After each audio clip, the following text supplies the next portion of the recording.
Did you know bowling can inspire innovation? That's right, you heard me. Bowling can inspire innovation.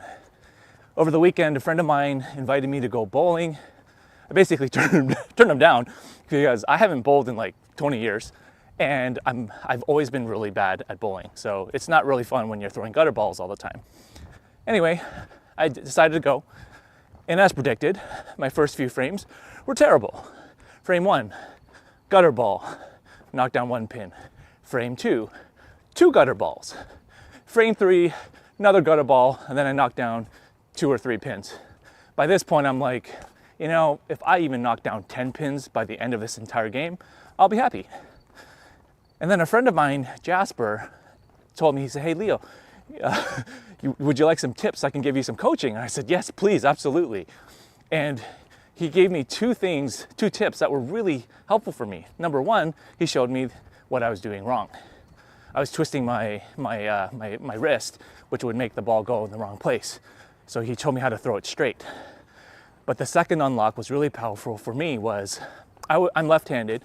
I was standing on the left side of the lane and I would throw the ball. And he said, you're not standing in the right spot. You should stand on the right side. And this was completely counterintuitive for me because in my mind, if I'm left-handed, I should be on the left side. And that was actually the unlock. Guess what happened for the next few frames? My scores dramatically shot up. I started getting 7s, 8s, 9s, even got a spare. I even ended the game with 76 points, which to me was insane. I was hoping for 10, then I was hoping maybe for 30 as it kind of progressed. And something clicked, something happened in me, and everyone kept asking me, like, how are you doing this? And I wasn't really sure, but I was like, in my gut, I'm like, you know what, it has to do with being an innovator. Yeah, that's exactly what I said. And we get to game 2, and I'm continuing to do well. I'm throwing like 9s, 10s. I actually got 3 strikes and a couple spares.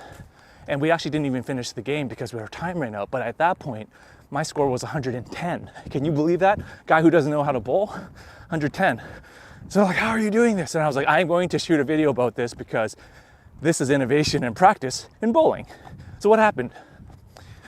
As I reflected about this, what I was doing was a concept called rapid iteration. And in rapid iteration, you are fast cycling between 2 parts of the innovation process, which is prototype and test. Prototype and test. So if you're not familiar with this, prototype is when you add form or function to an idea that you have, and testing is testing that prototype and seeing what happens and getting feedback. And so this is exactly what was happening every single time I was in a new frame. Rapid iteration is all about that fast cycle between prototype and test, and a lot of people make the mistake of not doing this. And so their innovation stalls, or their ability to learn stalls, and they don't innovate as quickly as they could. So it's a really important concept. And so I had a really fast cycle of rapid iteration because every frame I'd be analyzing what I was doing. I was analyzing what I was doing and seeing if it worked or not. And that was basically my score. And I would kind of make micro adjustments, and Jasper would watch me too. Every time I didn't do well, I'd be like, okay, I know what I did wrong here. I rotated my wrist, I twisted it, that kind of thing. So I was kind of making these micro adjustments or corrections. And so the next time I went up, I would adjust and then throw it again and learn. And so that's why I was able to do so well in the second game, because now I've had like, I don't know, it was like 18, up to 18 different fast cycle iterations of bowling. And that's actually what made me better at bowling.